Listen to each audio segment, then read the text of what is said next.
Welcome to Sunday Live Chat, another Sunday glorious guest. Today, welcoming the very special Graham Lewis. Graham, welcome. And I must say, we've got Mark Spybey here too. We don't want to forget about him. There he is. He's here.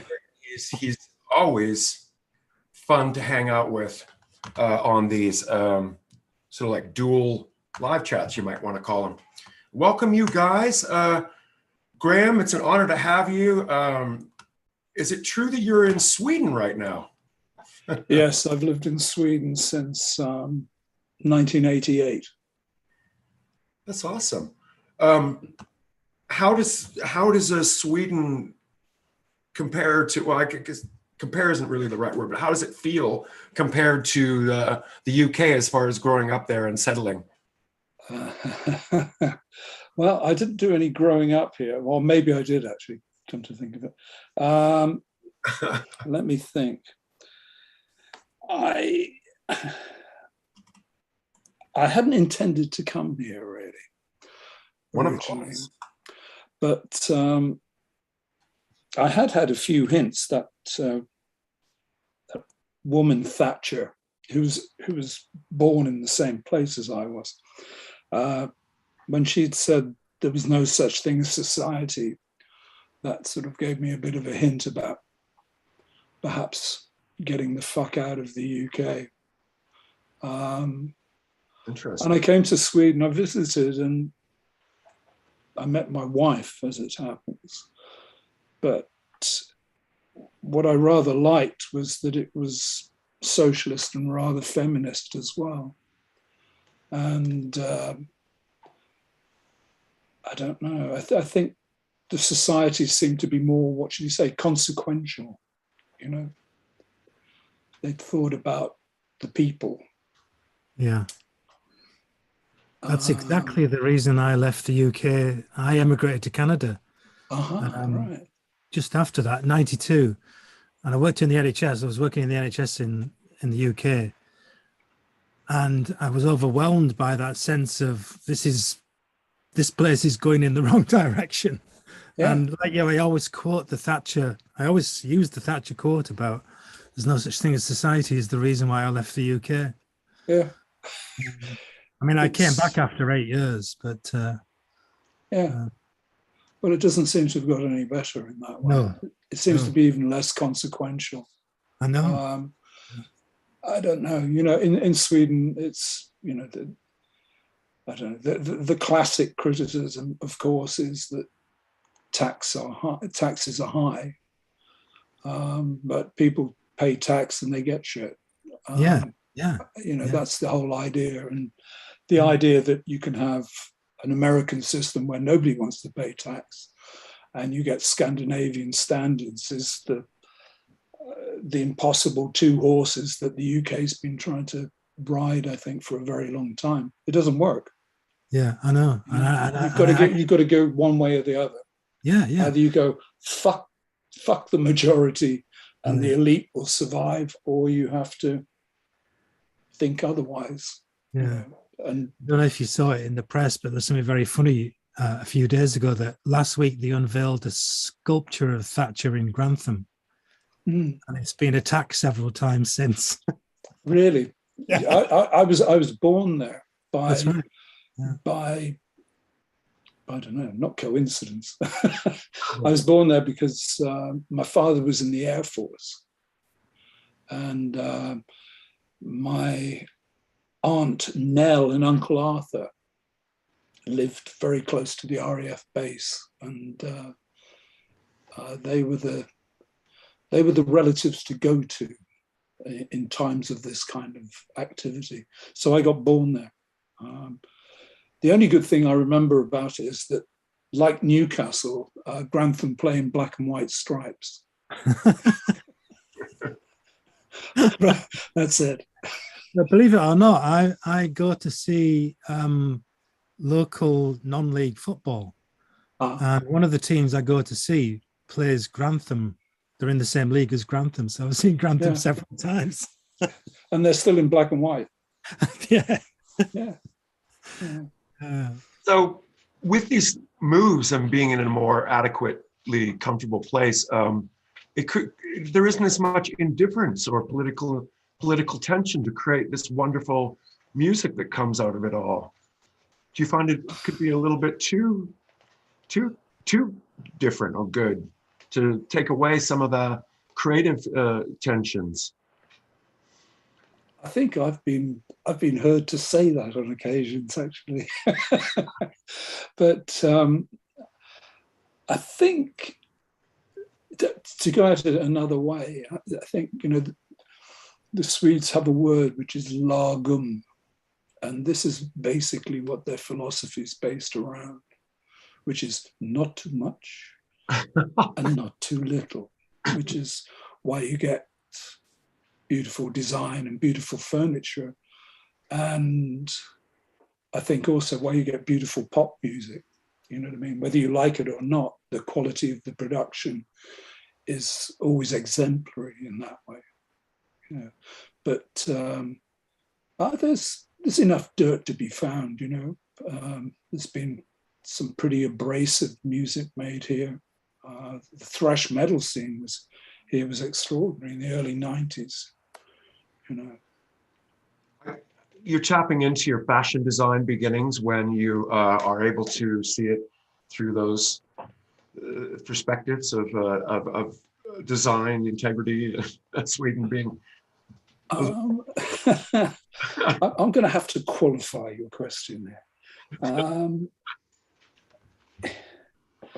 I'm really interested. It's what's become strange is that after I think Mark might agree with me about this, but after the YBAs, the young British artists, people around the world suddenly had a completely different idea as to what the art scene had been in the UK. When I was at art college, there was not an art scene. You probably had, I don't know half a dozen people who were able to make a living. And in order to make that living, you probably had to go to New York and gain your spurs there, I ended up doing fashion. It wasn't interesting clothes because, it's very much, I was just up in Newcastle a couple of weeks ago, so I was, following some of my old stomping roots in Newcastle and remembering the days of, it's a very working class, it's like dandyism, which you had, you know what I mean? You bought good threads. It was, which came out of, not that we were mods, we were not mods, but we dressed in a dandyish way. But anyway, so when I got to art college and, I was encouraged to paint. They thought I had some talent, but I didn't really know what to paint. And I certainly didn't know how I was going to sustain myself to do that, So what happened was the people in the fashion department liked the look of me, and they offered me a deal, which was if I did the work, the coursework, then I could do what the fuck I wanted. And what I did was invent the extra large T-shirt, which meant that I could put the painted, what would have been paintings onto T-shirts. I know this sounds like a grand claim, but it was a long time ago. No, but it was true. It was very successful. And you had designs end up in Elle and Cosmopolitan and stuff, didn't you? Yeah, all of it. It was way in at Harrods and Bus Stop, Miss Selfridge, all that stuff. In fact, after that happened, the woman who Absolutely Fabulous is based on, she was a real person. She was the most powerful PR woman in London, called Lynn Franks. I made some money. After college, I couldn't get arrested, you know what I mean? Because you have no experience, blah, blah, blah, you know what I mean? So all people want to do is rip your designs off. And I designed this kind of like a tool bag. And her husband of the time, he had what was extremely rare, he had a male boutique on Fulham Road. And I made these sort of tool bags out of canvas in primary colors. And I was going to, I went to their office one day to pick up some cash. And she was there and she said, "Who the fuck are you?" You know, I went, "I'm the cunt who just got things in, blah, blah, and blah, blah." She said, "Have you got a job?" And I said, "No." She said, "Do you want one?" I went, "Yeah." So she said, "Stand there." She picked the phone up, went, "Can you be at so-and-so at 10 tomorrow morning?" Yeah. That's how it works. She said, you know, they wanted editorial, you know. Yeah. And my work had that. I didn't have to worry about selling or anything like that. What they wanted was stuff which photographers and magazines wanted, you know. So, Graham, how did you make that move to starting to make music then? Well, the thing, I don't know, the music thing's a bit strange, isn't it? You know what I mean? It's like, how do you get into that? Yeah. I suppose that I came at it from strange places, yet again, because of my father moving all the time. And I got kind of lucky in the places that we ended up living. First of all, when I was between sort of 5 and 9, we lived at a place called Mablethorpe, which is kind of above Skegness in Lincolnshire. And it was like an Edwardian, hey, meow, an Edwardian seaside resort for the industrial workers from the Midlands, from Nottingham places. And it was a place which was full of penny arcades, dodgems, amusements, etc. So I experienced popular music at an extremely loud volume with a lot of bass. What made the biggest impression that you remember? I think I remember things that were weird were, you know, if you there was one particular arcade which we used to frequent because this was the days of like early electric machines, right? And they were extremely dumb, you know what I mean? Because there was, how programmable was very, very limited. And so they all had faults, and it was a case of observing and working out what is the fault. And there was a particular machine in this enclosed arcade where there were maybe 4 or 5 different rides, yeah, which all played their own theme tune, you know, whatever the tune they were playing at the time. Was now and again we had to make ourselves scarce when the people who ran the place saw us, you know what I mean? Because we knew how to extract the most money from these machines to buy ice creams, basically. Wow. So now and again you went and hid, or, you know, you ended up in strange places. And I think that was when I discovered dub. Not that I knew it was dub. But you know what I mean? You were in places where you got, you know, like clash of soundtracks at high volume. And the thing about it was bass, you know, because these are the only places which had big bass speakers. Yeah. You know? So, you know what I mean? That was kind of, in a way, was an in of some kind. Yeah. But I suppose then the thing that really tilted me was when I was like 15, 16, I went to see the Enemy Poll Winners concert at Wembley. And unannounced, and they just recently been released from jail. The Rolling Stones played, and they played satisfaction, and they played the world premiere of Jumping Jack Flash. It was absolutely extraordinary. Yeah. And I'd also seen The Move, who were unbelievable, kinetic. They smashed their gear up. It was like, what? I saw, like Scott Walker being howled at by 15,000 people. Thinking, fuck, what's this about? There had to be a meeting with the fellows that where you form this sort of mutual identity of a collection of people that like-mindedly will sort of like skip through sort of like the challenges of punk rock. I don't know. There was an awful lot of water went under the bridge before we got there. Yeah, well, it's all I can talk about, is like personally what happened was, I lived up in the northeast of England for 3 years, and I just went to see everything after having this experience of experiencing live music of such power. And somehow, that I always felt that was going to be, it was something I wanted to be involved with. And,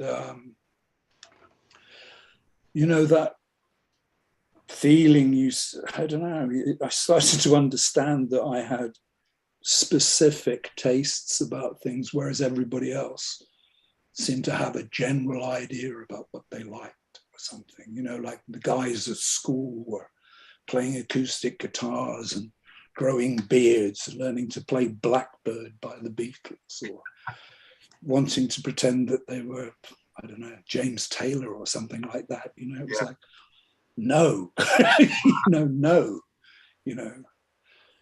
Strominy Dominy by the Pink Floyd seemed to be far more appealing. Or, I don't know, it's here somewhere. It's like getting electricity by BFAR you could buy for like, what was it, 15 bob, which is like 75p,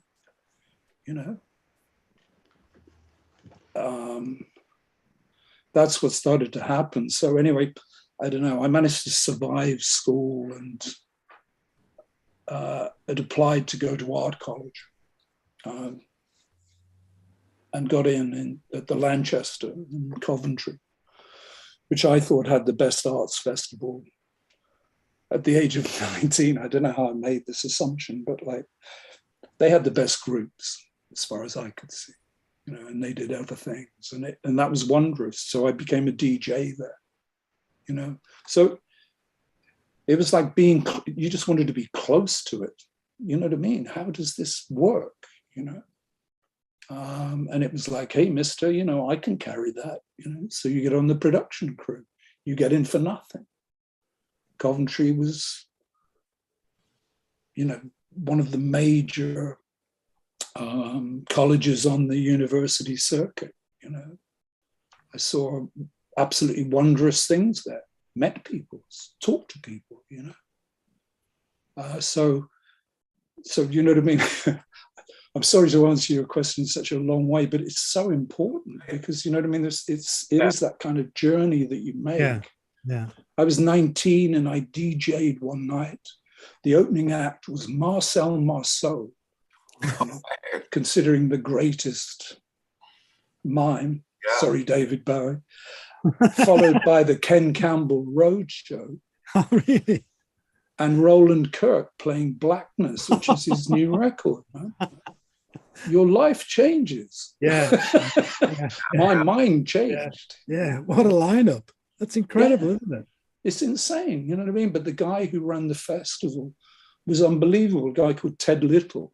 He went on to become a really, really famous and extremely respected, arts administrator in the Midlands. He was like a man when you were like 19, Yeah. He just had balls, he had like welfare state were there, and it was just unbelievable, It's an exciting time, wasn't it? Inspiration. It was, wasn't it? It was. I think. I don't think anybody really talked about genre then, did they? No. No, well, they wouldn't if it was Marcel Marceau, Ken Campbell, and Roland Kirk. Yeah. Yeah. No, so, you know, so I'm there. And of course, what we've missed out is like in that whole period, of course, is John Peel, of course. You know, Yeah. all the time. Yeah.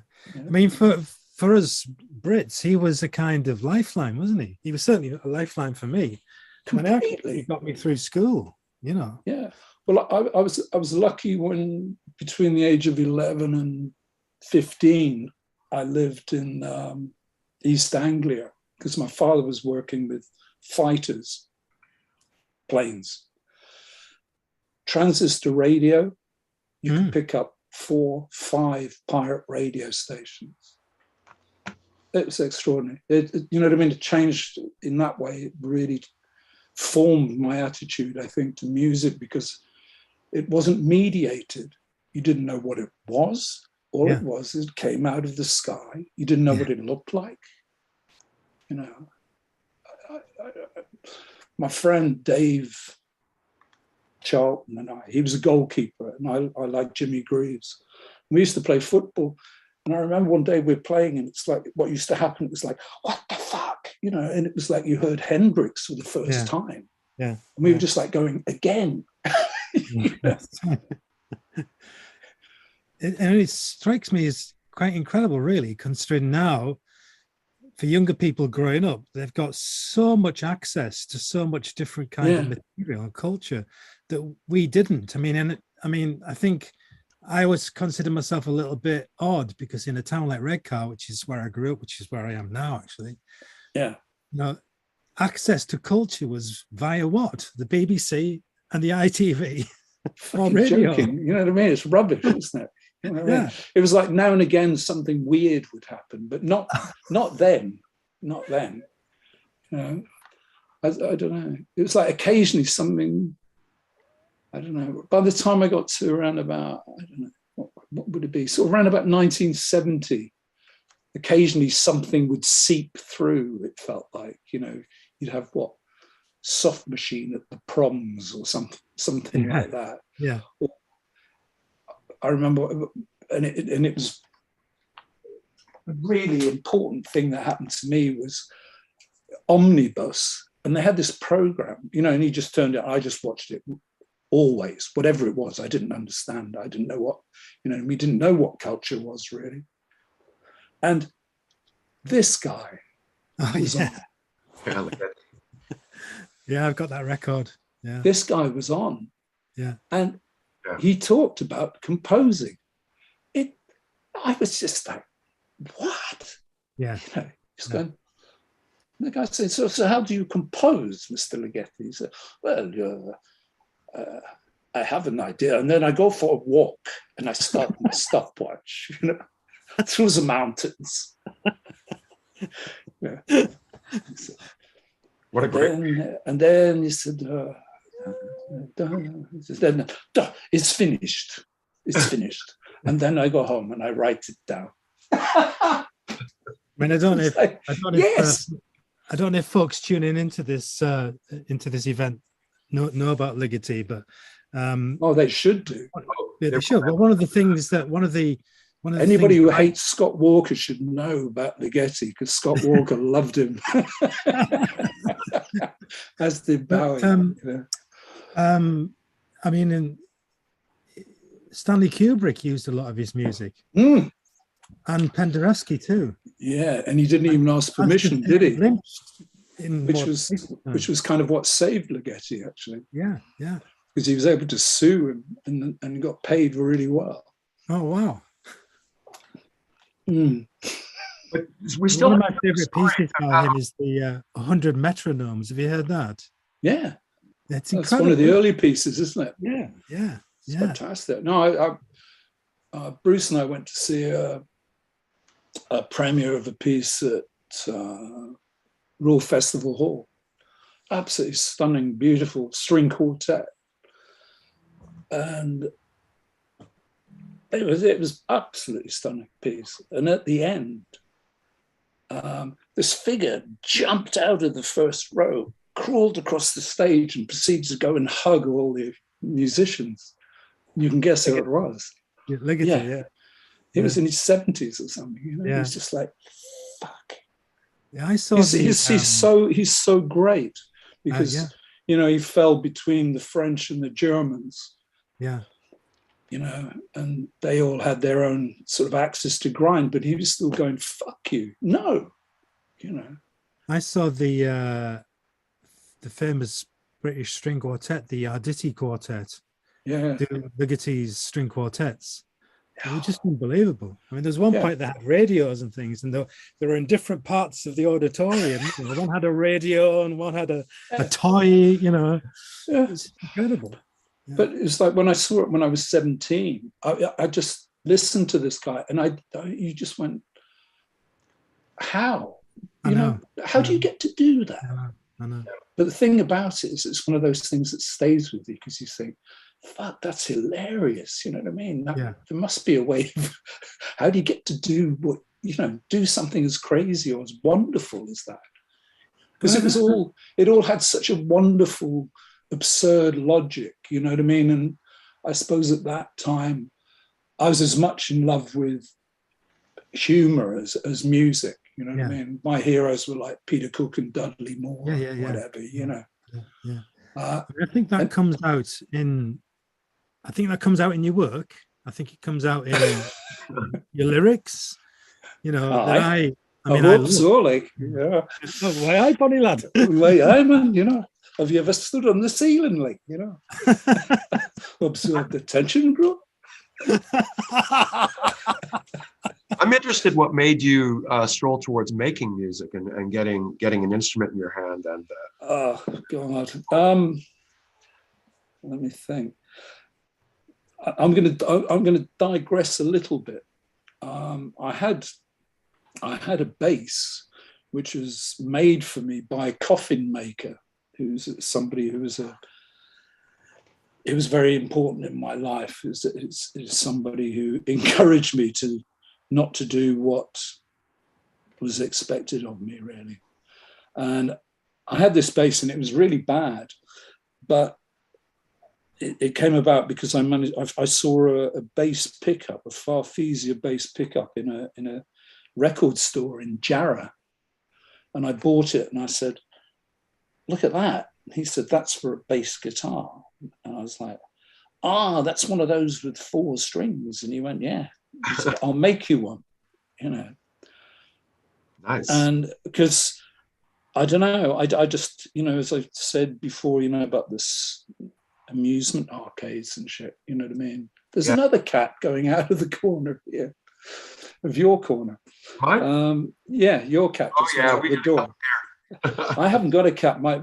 We put our dog down last year. That's a bit sad, but and bass has been a fascination. You know what I mean? When Motown came along as well, you know, it was like bass. It's like, wow, you know, what does that do? It does everything: percussion, melody, whatever. So, regardless, that's what I was always attracted to. I never learned how to play the guitar. I still can't. You know, I had no interest, really. Similar to bass, really, kind of, just more fingers. Kind of similar to bass, I guess, just more fingers. What the guitar thing? Yeah. I don't know. It seems to be a completely different attitude. Generally. But let's not go down that road. It's very unproductive. You still have that bass guitar with the Farfisa pickup. Yeah. Well, what happened was eventually we were using it on a Dome record. And Bruce said, can I borrow it? And the next time I met him, it was just a plank. And he said, I cut the other bits off. I went, yeah, fair enough. I'm really interested how, like, I grew up in Canada, and so my perception of it all is kind of, we kind of had to imagine how it was. But it seems to me that, like, I'm 61 now, so I'm not that young, but, like, you know, the punk scene seemed to be like this thing about purity, and anybody that used synthesizers or strolled outside, the norms of what was acceptable as punk rock is kind of like shunned. It was kind of like challenging for a band to choose like which direction they would go. But I'm really interested in how you guys kind of knew what your direction kind of would be, kind of making such seminal records as you've made, and you look back on them as sort of like a decision. Yeah. I think the first thing that you learned during that period was to be economic with the truth. You know what I mean? Everything else was up for grabs, and anyway, that's the way we considered it. I have to say, I saw the first tour that Roxy Music did. I think it was like 70 or 71. It was like when Virginia Plain had come out. And the first tour they did, it was extremely dark. You know what I mean? It wasn't the feathers and makeup. It was like dark. The audience didn't applaud. It was extraordinary. And I think, I have to say, you know what I mean? I was like, that's good. Yeah. Like that. And also their attitude was exceedingly good, you know, because it had the dandyism. It had the we don't give a fuck attitude too. And it also rocked like hell. Yeah. And also I knew Paul Thompson. I'd met Paul Thompson a few times in South Shields when he was the best drummer in the Northeast. So when we came to do what we did, we were, you know, I don't know how many times I've told this story, but we were so limited in skills, you know what I mean? But we had an awful lot of ideas. And part of why I kept going back and saying, you know, we did this, I did, whoa, oh, look at that. I did that. God, that was a bit of a shock. Look at that, how young, handsome. Handsome boys. There's the boys, man. Look at that. It's my prison pajama jacket there. Nice one. That's like the one you wore on the Joan Rivers jumble show. Eh? It's like the one you wore on the Joan Rivers show. Exactly, but different. Yeah, same but different. Yeah. No, oh, there is the prison. No. It's I don't know. You know what I mean? Here we are. This is it. And we had limited skills. Colin could play the guitar. Rob had been a singer in this band called the Snakes. Bruce had played finger-on guitar, you know, not proper chords. And I lied and said I could play bass. I owned one, you know, and I had a 4x12 cab. We had a fifth member, and it was basically, you know, for a while it was his group, and it was pretty shit really, but it was kind of fun. It was like very, we could deal with hostility, let's put it that way. But once George had gone, we kind of buckled down. You know, came up with some really simple ideas, you know, like starting and stopping together, being in tune, you know, and doing things which made us laugh. You know what I mean? Particularly being able to stop and start again. We thought that it was hilarious. It's witty, you know what I mean? Particularly if you can do it in the wrong place, you know. And we had this gap, this silence, which I think that was probably the best thing at the time that we composed, was this gap where it stopped, like on 1-2-XU, you know, it went back and then it started again. And we could do that. We liked that. Fantastic. So 6 and rising, huh? Maybe that was just before the Trotskyites came and smashed the place up. You know what, Graham? It's all in the art. It's all in the art. It's all in the art. All in the art is stopping. That's right. Funny lad. Yeah. But I don't know, did I answer your question or did I just ramble off it? No, you know what I mean? It was, I think the thing about it was we all had completely, not completely, but very different points of view. But it was really specific. You know what I mean? There was nobody in the band who had a general like of music or something. Because that didn't float, you know. I was thinking about this last couple of days, and I mean, one of the wonderful things about Wire over the last few years is that we've got things like this, which is just beautiful, you know, like books, right, yeah. Books containing CDs of my favorite ever records, you know. Absolutely. And in 3 years, you did 3 albums. I mean, the first. I think it was less than 3. I think it was less than 3 years, actually, wasn't it? You know, I mean, the first has 21 tracks, and the second has, you know, 15, and I think the third has like 13 tracks. But I mean, there was a flood of ideas going on there. There was obviously, you know, you picked up a pace as well. I mean, one of the things that I loved about Wire, when you first started, was the fact that people would go and see Wire, and you'd be playing the next record. You may have done some of the existing records. Say if you were touring for Chairs Missing, you may have played a couple of tracks off Chairs Missing or a few tracks off Chairs Missing. But what you were actually interested in playing was 154, even though it hadn't been released. And I always loved that. You know, the idea was, I think, incredibly respectful to the audience. You weren't just playing the hits. I'm sure people wanted you to play 1-2XU, you know, but you were like, I think, as you say, it was true what you said about, you know, the change between Chairs Missing and 154. But I think obviously the big change was between Pink Flag and Chairs Missing. Yeah. Because what happened? What happened exactly? What happened was when we started to build a relationship with Mike Thorne, who produced all of those records, with Mike, and he was saying, you know, I really want to produce you. Was it his Soft Machine experience that got you interested in Mike? I think probably what was that other group with the Crumhorns that he worked with? What were they called? He worked with a folk group before that.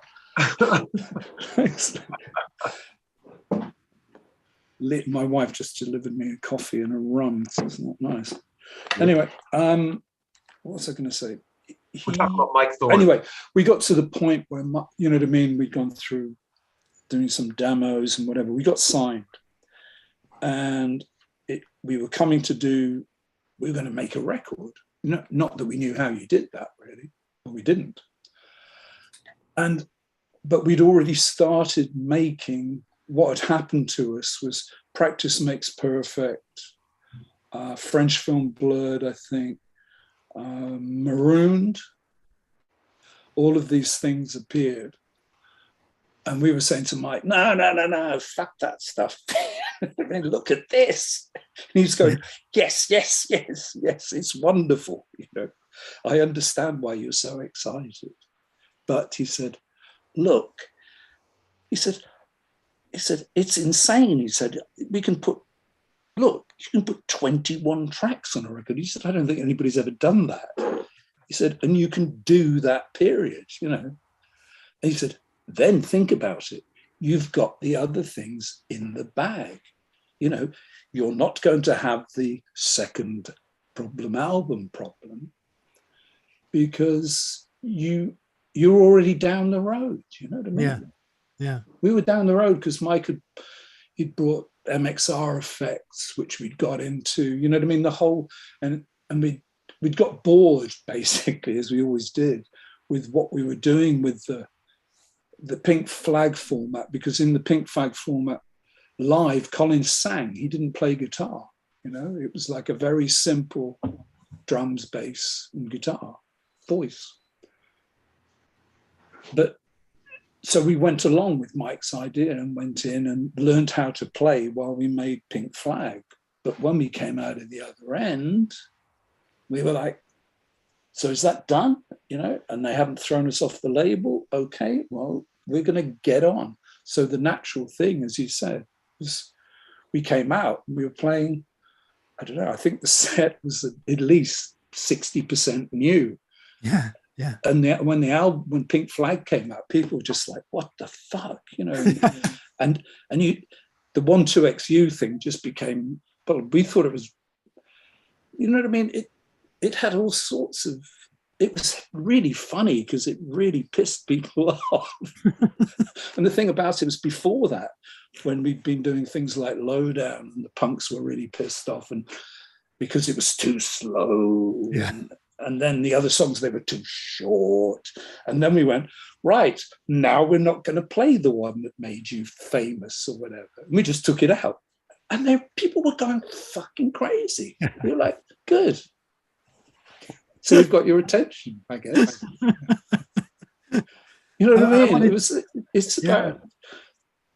How much do you think? Why not? Why not? Forward from Mike's experience as far as being the producer, did he instill any things within the group that you guys still recall, or everything? You know what I mean? But you've got to understand. You know, when you know yourself, when you first go to the studio, what do you know? Nothing. Yeah. You know what I mean? I suppose now kids do, because you can go on YouTube, you can learn. Right. In those days, we knew nothing. Yeah. You know, we thought we were going to go for a couple of days and play the set, and he was going to mix it down and it was going to be done, you know. No. Mike went, no, because, and it's, the thing about Pink Flag is that it's an extremely deceptively simple, or is it simply not deceptive? I don't know. You know what I mean? Because like the reason that record sounds as great as it does is because there are 12 guitars playing crash chords. Yeah, yeah. You know what I mean? There are really sophisticated harmonics, textures. But the thing that Mike did was he made us knuckle down and made us learn to play. You know what I mean? We just kept setting the bar higher, you know, and we wanted to be good. You know what I mean? That's what you want to be good. Obviously, that's what you got to do, you know. Obviously a very good training. I mean, yeah. You know, you guys must have been aware of your own growth just by listening to the results. I think, you know what I mean? It was happening all the time because it was pretty quick. You know what I mean? Because like before, the reason we got good enough that Mike entertained us, you know, or anybody else entertained us in that way, you know, which was like the Live at the Roxy thing, was because we got to the point we were rehearsing 4 or 5 days a week. Nice. Yeah. You know what I mean? It was like the material which became Pink Flag was basically, most of it was written in 3 weeks. Isn't it? Is it youth that has this instilled, you know what you want and you know how to get it now, and there's no question, and you're just going to it? I think all of those things are true. I think what we knew was what we didn't fucking like. You know what I mean? Yeah. And it was the thing about it was, you know, it's going back to that thing again. It made us laugh. You know what I mean? We were like, fuck it, that's ridiculous. You know, that's absurd. You know, you can't do that. Isn't it? Like, yes, we can. Also...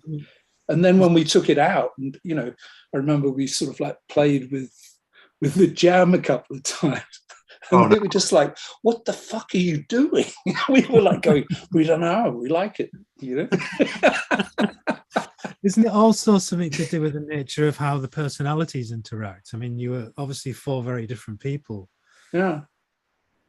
Well, I think there were some simple things which I really liked. That was none of the people in the band was sexist. I think generally everybody was socialist to some degree. And I think we had at least initially, we had a pretty good democratic idea in the sense of if 2 people said, I'm really bored with this, then it was like, right, it's in the ditch. Let's move on. You know what I mean? Oh, that was a great photo. I saw the Sid Vicious sneer there. Yeah. I don't know. I'll never forget the first time that I heard 154. It's one of those things that the moment I think you hear it, well, at least for me, the moment I heard it, it was in a record store. He was playing it, and I had to be like, "What is this?" So it was unique enough that you had to know. And now, if I listen to 154 now, which I love to, but the curse about it is that you're in my head for about a week after that. And I mean, I just love the way it plays out. Like, I should have known better with classically you and your sound, two people in a room, the 15th. I mean, by the time you get that, you're just like, wait, this is a legendary seminal album. And what's the takeaway when you look back on that now? I think, I don't know. It has to be said, you know what I mean? It was a record made by very ambitious young men, and that included Mike Thorne and Paul Hardiman and Ken Scott, who was the assistant engineer. And it was, at times it wasn't easy, but the truth of the matter is we had more material than could get on that record, and that was good as well. Wow. And I think when we finished it, we knew how good it was because we were playing it damn well. We'd gone through, this is something we share, Kevin. We'd supported Roxy Music on a European tour. And we'd come off the end of that and we were shit hot. Mike went, fuck, you can play now. We were like, yeah. That's incredible. What a great story that you learn with a great producer and together, and you grow. And well, Mike came out on the road with us when Chairs, on the first UK tour after Chairs Missing came out, because of the keyboard parts, I wanted to tell you a funny story about that. Do you remember playing at the Middlesbrough Rock Garden? I was going to say, you weren't one of them skinheads throwing bottles at us. I wasn't. No, but my friend Richard Sanderson, who probably got me into YO, who's a musician who now lives in London. But he told me, I asked him for memories about it, and he wrote to me and he says, I remember the gig very well. It was to promote Chairs Missing, and they played quite a few songs from it, as well as the more unfamiliar stuff that later appeared on 154. There was a thuggish element that didn't quite like them at all, although the support band Manicured Noise probably got it worse.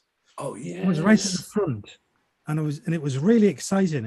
I was 17, but there was a fair amount of spit and plastic glasses flying around, hard plastic glasses. I don't think there was an encore. Colin stuck his head out of the door, and a glass went flying towards him, and that was that. Yeah, lovely. Middlesbrough beer keller, wasn't it? In this book, Mike Thorne tells that story. Yeah, as well. It's a dreadful book. Burn it. I'd burn that. Well, I've got that one. You're not supposed to do that. It's bad for the environment. I don't know. Shred it. Do something. But yeah, Mike Thorne said, dreadful book.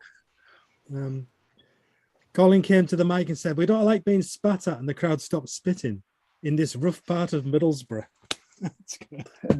No, it's hilarious because Mike's from Sunderland.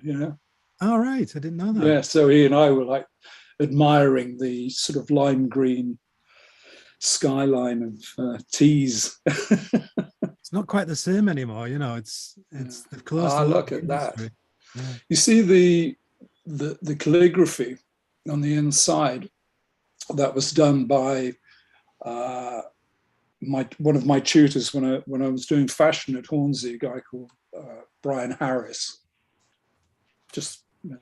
Yes, you also did the album covers for the albums as well, didn't you? Yeah, this is one of Bruce's paintings for 154. Yeah, 154. Well, it's nice. I mean, it's beauty. One of my favorite things, though, my most coveted possession by wire is this. I'm sorry, I didn't even have the pick sleeve. No, the cover's lovely. I mean, it is, isn't it? And it's really funny is that I got it in a place that normally doesn't sell records. It's like one of those things of like, what's this? I have the fly. Why? Oh, I got this. It's Classic. if they'd only known. Yeah. No, It's funny. Somebody sent me a guy called Mark the Fireman, who sees Wire a lot. Sent me a video of Jar Wobble playing his version of "I Am the Fly." How classic. Needless to say, he plays an awful lot more notes than I do. He didn't get the changes right there. I don't know. I can't get enough of those songs on there. Do you guys ever get enough of those songs? Does it get all the time? Yeah, of course you do. Yeah, you must just get people saying just play everything from those albums, and they don't. You guys have done like 15 albums since then, and it's like, wait. Exactly. You know, it's like, how on earth do you think you're going to get on? You know what I mean? But there again, you know what I mean? It's people have their motives, don't they? You know. It's such an interesting story though, because like there's an imprint in time at this point when, as you were saying earlier, there's not much going on. So you had to know about how things grew. And it's like you're an integral part in. I think this whole thing of going back to punk, you know, or you know what became called punk. It was like I'd been the social secretary at the art college in Hornsey, early 70s. So you know what I mean. I was out there, you know, scouring the streets, you know, looking for talent or whatever you would call it, and there wasn't a lot of it about, really. You know what I mean? What one discovered was like, you know, Ian Dury and with Kilburn and the High Roads, Dr. Feelgood, which of course they were real, you know, in the same way as I think, you know, the Pistols, you know, that it was the same thing. It was like you went to gigs and you saw people, you know, it's like everybody's going, where is it? You know what I mean? There must be something. You know, Eddie and the Hot Ones, well, you know. But, you know what I mean? But that's how I met Bruce, because he was like, oh, you were at so-and-so. I was like, yeah, what do you think? Well, you know, what do you like? You know. Do you and Bruce sort of share a more avant-garde taste than Colin and? We share more drinks, for sure. And yeah, but I think we have a lot more interests in common. Right. We both very much like art, and we were very very happy to say that we liked art, which was not a word that you could say in the UK in the 70s. Because if you said that, people really thought you were some kind of twat. You know? You know, and so it gave us a great deal of pleasure to say art to the enemy and all those other people who've gone on to make and write wonderful novels for us, haven't they? I mean, haven't they done a lot for literature? The infamous shows that you did, you know, at the Jeanette Cochran Theatre. Mm. Yeah. I mean, that was almost like performance art, I guess. Absolutely. Yeah. That's performance art was really interesting because it was, you know what I mean, it was something you could do in the bits where you couldn't work out where does this fit, you know, and again, you know what I mean, we liked theatre of the absurd and those things. I think, you know, when the wonderful Geordies came down and gave us Shooting Stars, etc., you know what I mean? We were like, yeah, we're completely on board. You know what I mean? Yeah. That was exactly where we were at, you know. Yeah. Can you do that? Yeah, well, we'll do it, you know. Let's ski across the stage on beer crates using microphones as ski poles, you know. Why not? Yeah, no, absolutely. There is something incredibly northern about that kind of humour, isn't there? You know, Vic Reeves, Bob Mortimer, folks in the States won't have heard of these guys, but the kind of alternative comedians who've made it big here, really. But I mean, they're absurdist humor that's utterly knowledgeable about things like that. But I think it comes really out of that, you know, like the Ken Dodd surrealist tradition. Yeah. You know, wouldn't it be wonderful if you had an eye on the end of your finger? Yes. Just think about it, Mrs. when you went to bed. You know, Think about it. You know, wouldn't it be good if you had a mouth on the top of your head? If you were running for the bus in the morning, you could put a bacon sandwich under your cap. You know what I mean? I don't remember many jokes, but I do remember a Ken Dodd joke. It's like, wouldn't it be lovely, Mrs. Wouldn't it be lovely if you knocked on the door of the Kremlin and said, "Is Lenin?" My favorite of his is, you know, he used to do a really, really good ventriloquist skit. Yeah. Kevin, what do you call it in America? Not or Canada, ventriloquists. Ventriloquist. They are ventriloquists. Okay. Ventriloquist, eh? That's that should be the end of the joke, really, shouldn't it? But anyway, and Ken Dodd's joke is, you know, he's got the puppet. He's got the puppet, and he says to the puppet, he said, "Well, son," he said, "would you like to have a big bottle of brown beer or a shandy?" And the puppet goes, "Oh, a shandy." He said, "I'm really glad you said that." That's for people who like ventriloquism. Did you? And he then turns around and goes, "Actually, I do have a bottle of brown beer," and he could do it. You know what I mean? He did. He then did the twist. Yeah. But yeah, you know, that humor, and I think it's I don't know, all the things you went to go and see. You know, it's like going to see Beefheart or whatever. You know, it was like seeing that wit, that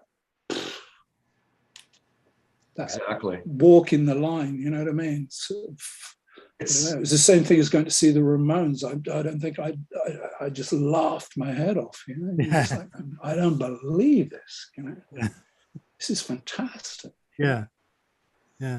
Funnier than Marcel Marceau. Actually. Yeah. The first concert lasted 33 minutes, and the second one was 21 or something.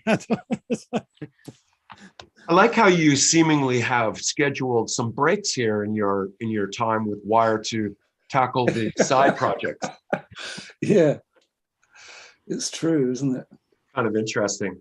But it's interesting to see that you know, you were able to collaborate with John Fryer at the Blackwing Studios, kind of like at the point when this whole world was kind of you know, sort of like growing with Eric Radcliffe and Fab Gadget and that whole side of things, and working with Duet Emmo. And I remember the first time I heard that album, I still really like it. It's just, it kind of has this like, well, obviously it's a completely different face to everything else you do, but what was the inspiration to carry out this new relationship with Daniel Miller, and how did you get going into that side? It's really interesting. First of all, this is very convenient. Mute are re-releasing the Duet Emmo album in October, and they've just started to put it out on social media. And let me see. I don't know. Everything was sort of very organic, really. Blackwing Studio, the reason, you know, which is where we made all of the Dome records and many other records, the reason we knew of its existence was because of Daniel. I think it was like 78 or 79. That's when the first Normal single came out, wasn't it? We met Daniel then because we loved it. And our manager at the time, a guy called Mick Collins, brought down, Great. Yes. Yes. Brilliant. I love Sobrani, Black Russians, tossing the caber.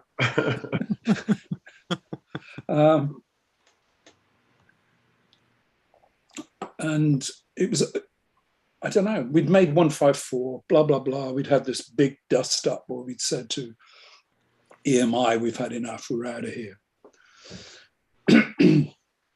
So, I don't know, I talked to lots of people, rang up, and said, oh, what are you going to do now with Wire? And we were like, we don't know, really.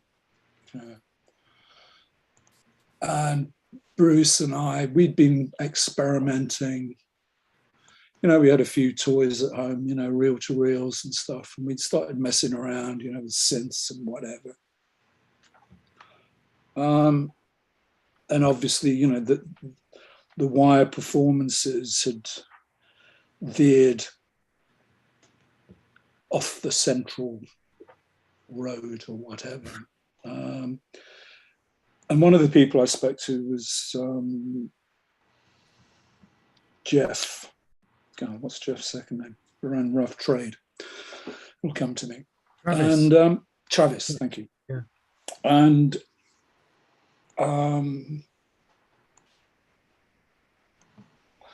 Bruce and I, we met Jeff, not Jeff, we met Daniel at Rough Trade, I think it was. And we said, Dan says, what are you doing? And we said, we don't know really. What we fancy doing is we want a small, cheap studio where we can go and find out what the fuck we're doing, Right. The opposite of the Wire records had all been made at Advision, which was at that time, top of the line, one of the most expensive studios in London, which Mike did used to point out to us on occasions, which, not that it had that much effect, but we did kind of enjoy him saying, you understand how much money we're spending, And Dan said, I found this place. He said, it's a studio. He said, it's great. He said, the guy who runs it is fantastic, really nice guy, really interesting person, very open-minded. Go and check it out. Don't tell anybody else, So we went down and we met Eric Radcliffe, and Eric had built the studio. And the thing that's extraordinary about Eric, that Eric had a PhD in laser physics. Wow. His father had been a nuclear scientist and had died building the first atomic power station in the UK. What? And he played in show bands, rock bands, recorded bands in his bedroom. You know what I mean? He was, wow, facilities. And he built this small studio with his father just before his father died of cancer because of fucking radioactivity. And we said to Jeff, we said, could we have 36 hours in this 8-track, 3 12-hour sessions? And, it cost like nothing. And Jeff was like, sure, whatever. And we just went. And that's what we said. We're going to do. We're going to make this record in 36 hours, 3 different 12-hour nice periods. challenge. And it was done. And when we delivered it to Jeff, of course, it didn't sound like a Wire record. And Jeff was like, yeah, it's very interesting. It's like, and it was brilliant because he turned around and he said, have you ever thought of having your own record label? We were like, what does that mean? He said, well, what it means is blah, blah, blah. And you will get 95% of the profit. And we went, that sounds quite good. That sounds pretty good. And it was great, because like we were then able to say at that time, there was a lot of recycling of vinyl going on and stuff. People making some shitty records. So we said, right, we're going to have our records classically pressed, And they went, you can't do that. It's going to cost 50p more a record. And we were going, anybody buys this, they'll swallow 50p. And we did. We just like, and it was black and white. Everything was simple. Claude Besset. Claude was doing the PR at Rough Trade, and we were really good mates with him. was ideal. So it meant we were just able to get on with what we were doing and get on with all the other things we liked doing, you know, the installation, performance work, stuff like that. And we put that one out and it was making money and we could live. And then we went, let's make another one. Yeah. And then we set some parameters which would go in on a Monday, and on Sunday night it was finished. And for the second one, we went in with nothing. And every time we went, Eric had bought perhaps a new piece of equipment, like a noise gate when they first came out, when digital delays came out. And Eric said, I've got this. I think you would like this. And he'd say, see if you can break it. And that was the attitude. That's a life-changing moment when you get introduced to effects, though, isn't it? Just blew us away, you know, because we were like, does that mean that when you sing it goes, and he's going, I suppose it would. We go, that could be great, couldn't it? You know, imagine what it would be like if it was stereo and on different sides, and he was just going, yeah, okay, let's go. You know? And it was a lot of fun, but it was the thing about, you know, treating the studio as the instrument, like in more of a way, of a reflective way that you would if you were a painter or a sculptor or something, you know what I mean? That kind of angle. And you could have fun, you know. It does strike me that that kind of period for you and Bruce was incredibly productive. I mean, Bruce was also working on a lot of stuff as well, wasn't he? Yeah. No, we got through. We made a lot of records. Yeah. No, you know, I mean, we were working. I don't know. I used to see Bruce probably like 5 or 6 days a week. Yeah. You know, and we used to play pool. It was funny. I was talking to, you know, Moblius from Cluster. Yeah, he was a friend of mine. Yeah. Really? Yeah, I met him at a German festival. Yeah, and it was great because he was like, from Dome, and I was like, yeah. I know. He loved Cluster. Absolutely, because we love it. Cluster. You know, we love Cluster. Yeah. And he was going, how do you guys work? I said, we used to drink beer and play pool. Same as Cluster, same as harmonium, you know. And Michael, of course, is the same, you know. It's just like, and that's what we did. When we didn't know what to do, we used to go to the pub and play pool, and Kraftwerk were in the charts. You know, you're like going, this is weird, you know, this is fantastic. And then his favorite band was Wire. You know, Mooby's favorite band was Wire. Really? God, yeah, I know. I never heard that. Wire. Yeah, it's a nice one. Right, because it was just he was like Dome, fucking Dome, and I was like, yeah, man. And I was like, God, we loved you. And he's like, when you come to Hamburg, you know. He's one of the funniest guys I've ever met. Oh, lovely. You know what I mean? Because I was like, I said, I was there with Clara, you know, my daughter. Yeah. And I said to Clara, I've got to go and say hello to this guy because he was working with from Faust. Michael Rother. No, not Michael, from Faust, because it was his festival. Omla. Joachim. Yeah, Joachim, because it was Joachim's festival. We were all playing there, Yeah. So, no, lovely. That was, we were really made up, you know what I mean? Because we loved what they were doing. It's just, it had that, you know, it's like that work, it had an inevitability about it. You know? And also he had an incredible sense of humor that came over in the music as well. Yeah, I think so. Redelius was really classical and beautiful. And then Mooby would be in the background literally going, musically, you know, I'd be like, you fucking idiot. Yeah, and Michael's cool. Mr. Rother, he's so cool. Yeah. At the moment, I'm trailing him. I've lost 5 games of pool on the road to him so far. He likes that a lot. Well, I toured with Michael and Mooby in Europe in 2000. We did this tour together. Yeah. It was great. It was really great. Yeah, I got to. we played a kind of drill festival in Leeds. Yeah. And they played. And they came off after the set, and it was encore, and Michael went, come on. I'm like going, no, I don't know, I haven't got anything. He's going, come on, you're coming on. I was like, he said, you're going to plug in with me. And I got to play Halo Galo. Oh, nice. Talking of anything which has been a particular influence on your life, you know what I mean? Having covered Halo Galo. Huh? You covered Halo Galo, didn't you, Kevin? On a No. Yeah, I did. No. Yeah, Kevin did. You yeah. did. I did. Yeah. Ah, right. Yeah. No, so I got to play tribute Halo Galo when I came off, because I hadn't got a pick or anything. You know what I mean? I always use a pick. My finger was like black, like this throbbing. You know?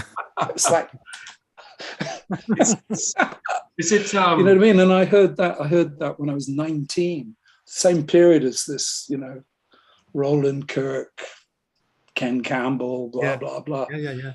And that changed my life. It was like the guy who's the senior DJ introduced me to Noi, and I was just like, what the fuck is this? You know, I didn't get it, you know, and then I got it, you know.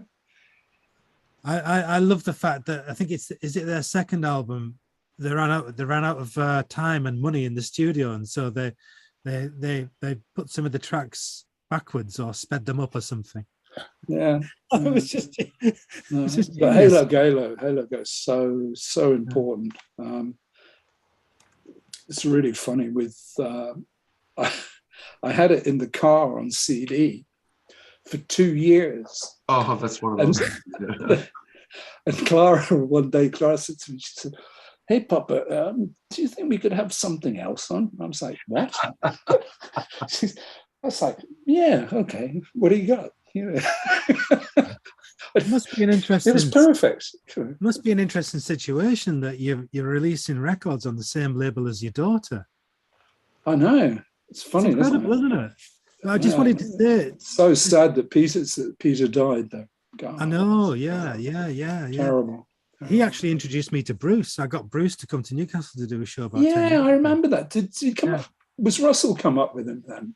No. Was Russ Haswell there? No. Okay. No, it was just Bruce. Bruce. Yeah. These 2 records that you did on Migo. Yeah. I absolutely love them. I watched the videos today, too. They're really nice. Especially the track No Show Goddo. Absolute classic. Brilliant stuff. Are you familiar with the music that Mark made with Soviet France and Dead Voices on Air? Graham? The former, yes. Yeah. And that's particularly because of you know the Omala guys, Mark? No. From Sweden. Okay. I made a couple of records with the 2 guys here, but several with a guy called Andreas Karperid. And when I met them, God, how to describe this? I got to meet Andreas because he was going to design a cover I needed a cover designing for a record I made here. And it was fantastic when I met him because he knew absolutely nothing about rock and roll in any shape or form. And he went, oh, you made that He Said record. That's good. That was it. I love it. And he was like, and I was like, what do you like? And he was like, we like Soviet France. And we like, you know what I mean? It's always the same, isn't it? It's like people are not general. It wasn't general. No. Like in a weird way, Soviet France was punk rock ambient.